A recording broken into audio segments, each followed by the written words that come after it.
Right, so this is my recording for the first assignment, Life and Death. If you find that any of the audio is wonky or if anything sounds off, please do let me know.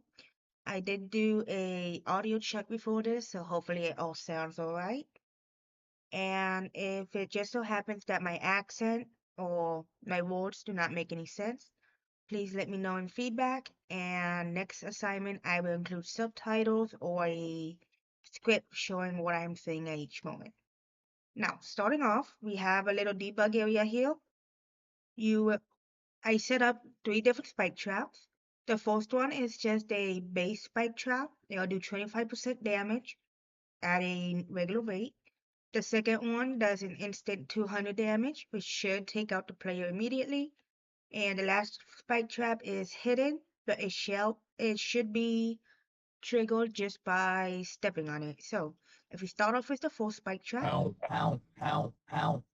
you can see that we do take damage, and the character does make an owl noise every time we do. Now, starting off with this one, we should be knocked out immediately, and we should respawn as well.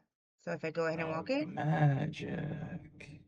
we are forced to respawn to the beginning of the level, and the little magic sound effect does take place.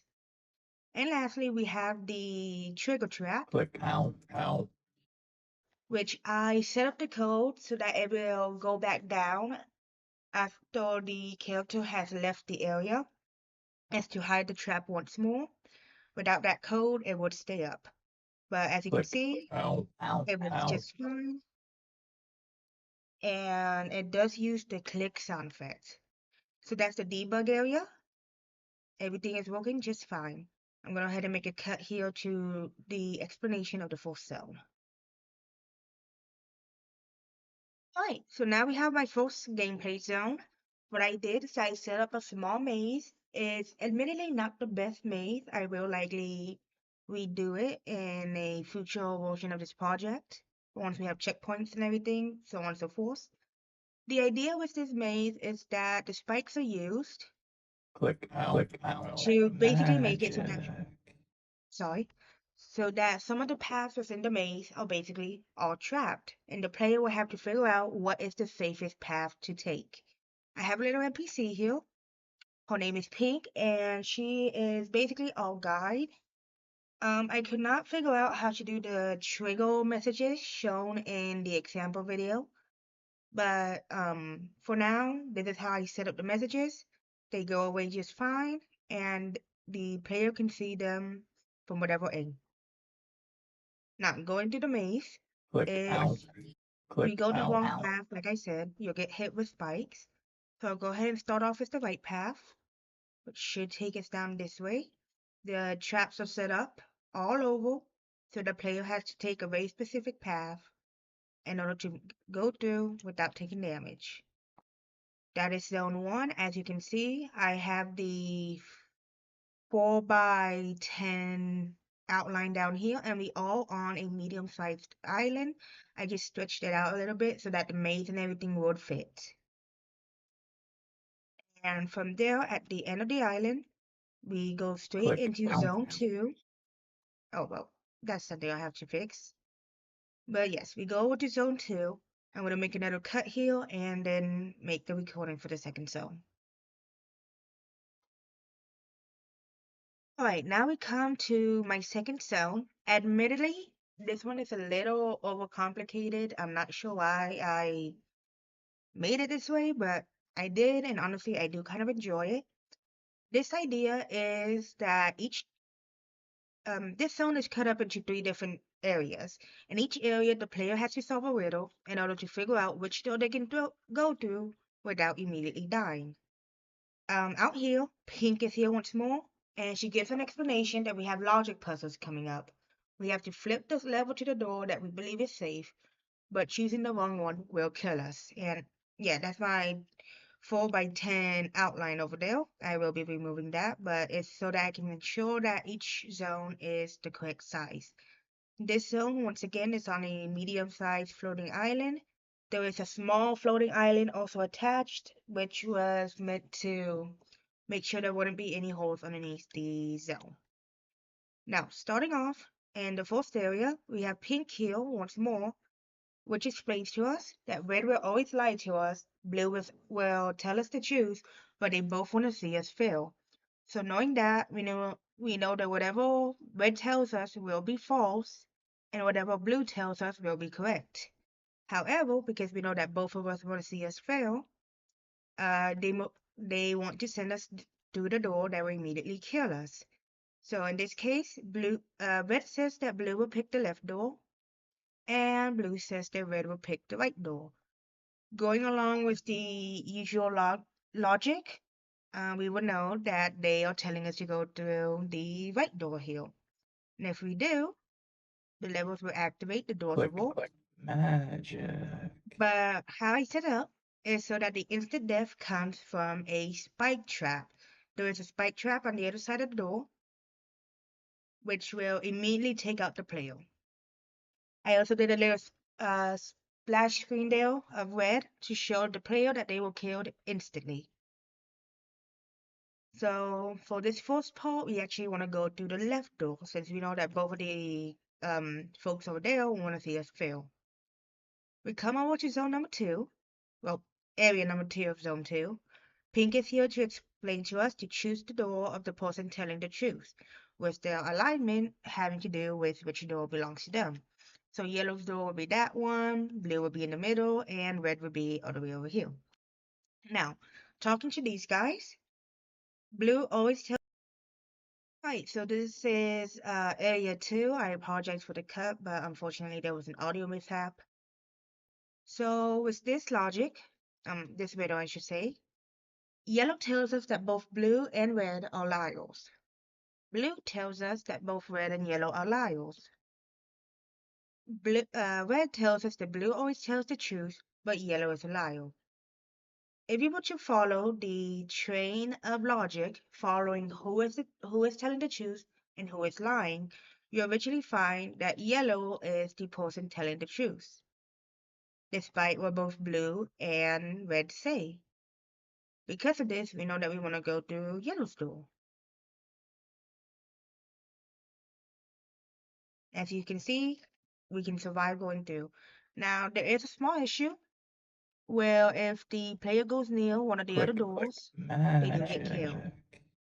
That is a bug, well, yeah, it's a bug that I will be fixing within future iterations of this project. So for now, it is as it is.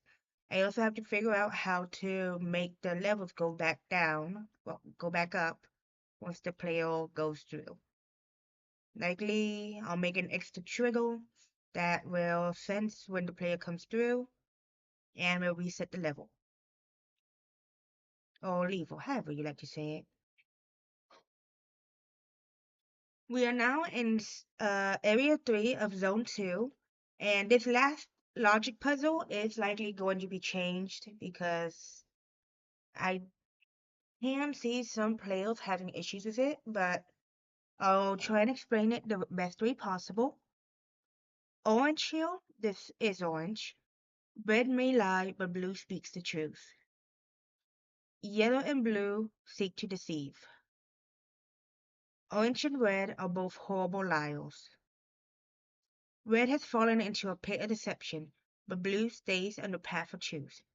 Once again, if we follow the logic train of assuming that one color is telling the truth and all of the other ones are liars, eventually the player will find that red is telling the truth, and thus making red's door the safest to go through. Again, I'll likely change that puzzle due to the overcomplicatedness of it. So it'll really depend on, well, it really won't depend on anything other than me figuring out a better puzzle. And now we enter zone 3. Right. So we are now in zone 3. In this case, as you can see, I made a special type of spike trap which moves automatically and goes back and forth repeatedly.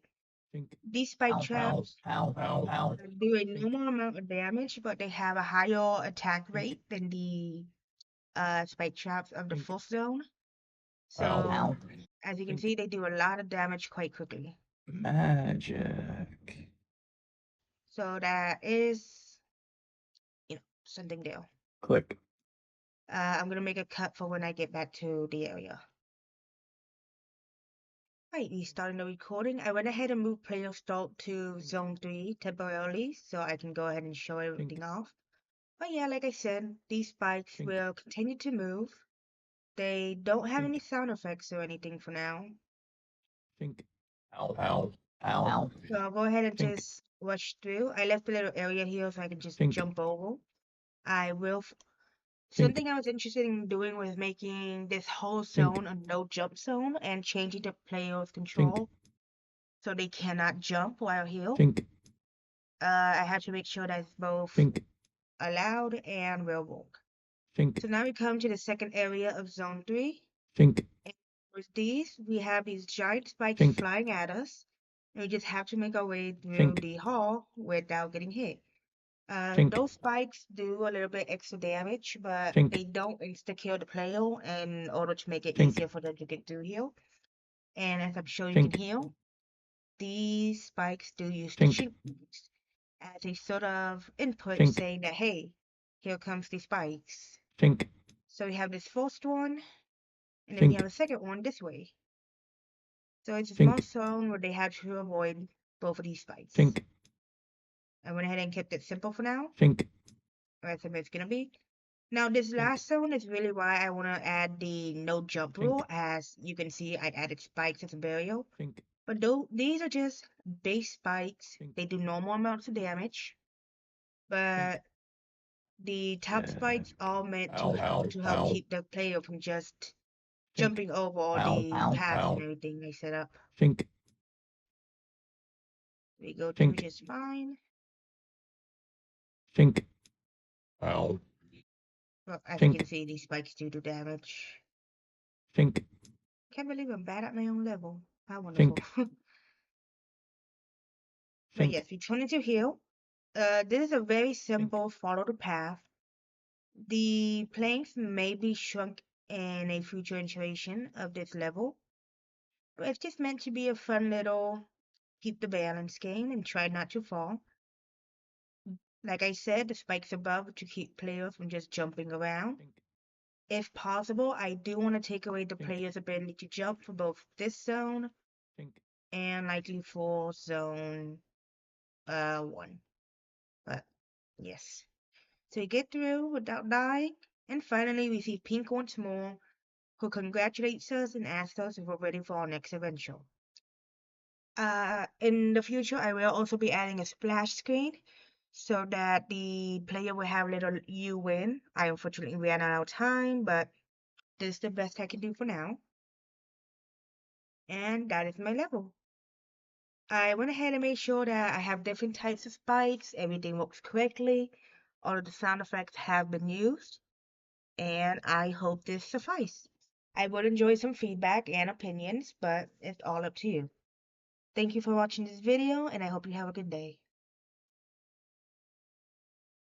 Okay, so I am admittedly recording this after the last clip of what I thought was the last part of the video. But I realized that I completely forgot to show what the game looks like within the editor so I can show off a couple of things. So first of all, in the debug area, as you can see, I have my spike trap. This is the base one. It does 25 at a rate of 0.5. And this one does 200. And of course, we have the trigger trap at a low rate, same size as the other ones. And like I said, I did set it up so that the trigger traps will repeat immediately. I had to use a little delay to do it, but if I hadn't added the end overlap, it will be working the same way it works um within the videos that we did in class. And of course, we have zone 2. You have the different NPCs using different materials. In zone 2, all the orange boxes are the trigger traps. These trigger traps do a little bit more damage than the regular one. I believe they only do 5 more. Yep. That is just to keep the player from being able to run straight through the traps. So yeah, I got them nice and set up. We have zone 2 here, and like I said, they also have the trigger traps that do immediate 500 damage, well, which just knocks out the player immediately. There's also the uh, collision capsule of the doors. This collision capsule is what does the splash screen. Admittedly, I might move the splash screen to the spikes themselves and maybe make a. Well, the problem is that I don't want to make a secondary spike trap that does instant damage. So for now, I have these doors, which are basically called level door death. So that way I know that those are the ones that show the death screen. And lastly, we have the spikes of zone 3. Like I said, these are actually a child of the base trap. They do basic 25 damage at a normal rate. They're a lot longer than the traps within zone 1, just to make it so that they take up the entire staircase and the player can't walk over them easily. The larger ones are a child of the repeat spikes, the repeat spikes being the nickname for these spikes. These are much bigger and they have a little sound spiel for the sheep noise, and they have a higher repeat rate. And then, of course, we have the basic ones over here. Like I said, if possible, I want to make it so that the player cannot jump at any point within this zone. I don't know if I'll take away the ability to jump in all 3 zones, but for now, zone 3 is the only one I'm aiming for. So yeah, I want to go ahead and include this so I can show off what the wall looks like within the editor and show off the spikes and everything.